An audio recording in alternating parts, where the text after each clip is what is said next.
Assalamualaikum warahmatullahi wabarakatuh. Sejarah Nabi Muhammad setelah menjadi Rasul sampai sebelum hijrah fase Mekah. Rasulullah berdakwah di Mekah secara sembunyi-sembunyi selama 3 tahun, menawarkan Islam kepada orang-orang terdekat beliau. Mereka yang menerima dakwah beliau kurang lebih ada 40 orang. Disebut as-sabiqunal awalun. Pada tahun keempat kenabian, beliau mulai berdakwah secara terang-terangan dan mendapat dukungan dari Abu Thalib, dan yang menentang beliau adalah Abu Lahab. Turun surat Al-Lahab. Isi dakwah beliau adalah mengajarkan bertauhid dan meninggalkan syirik. Beliau memiliki rumah Arqam sebagai markas dakwah beliau.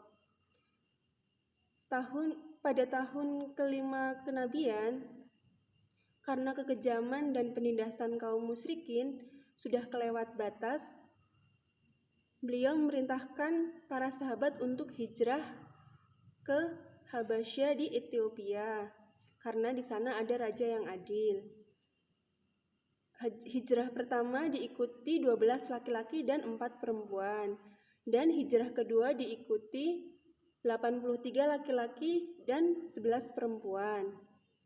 Pada tahun ke-6 kenabian, Hamzah bin Abdul Muthalib dan Umar bin Khattab mereka masuk Islam. Islam pun semakin kuat.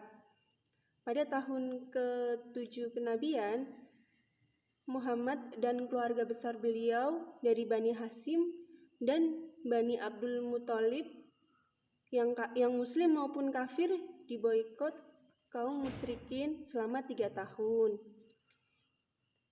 Isinya adalah tidak boleh menikah, berjual beli, berdamai, dan menaruh belas kasihan kepada mereka, sehingga mereka menyerahkan Muhammad.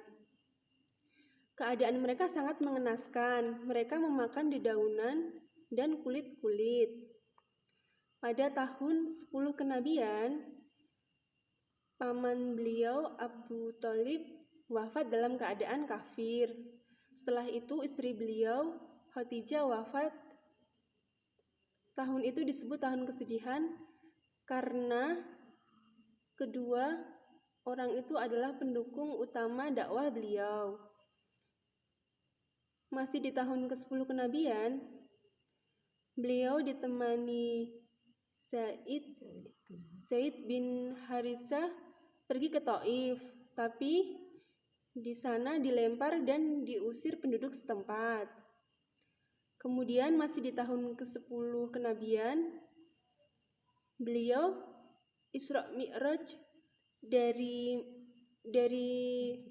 Masjidil Haram Mekah ke Masjidil Aqsa Palestina, lalu naik ke langit sampai Sidratul Muntaha menghadap Allah Subhanahu wa taala.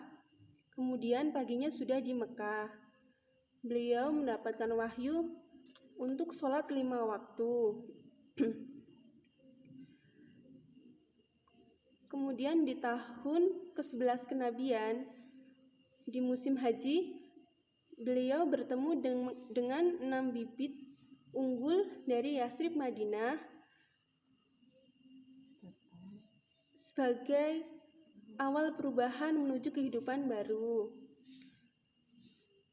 Pada tahun ke-12 kenabian terjadi Bai'at Aqobah yang pertama yang diikuti 12 laki-laki dari Madinah. Kemudian beliau memerintahkan Mus'ab bin Umair untuk berdakwah di Madinah. Sekian dari saya. Wassalamualaikum warahmatullahi wabarakatuh.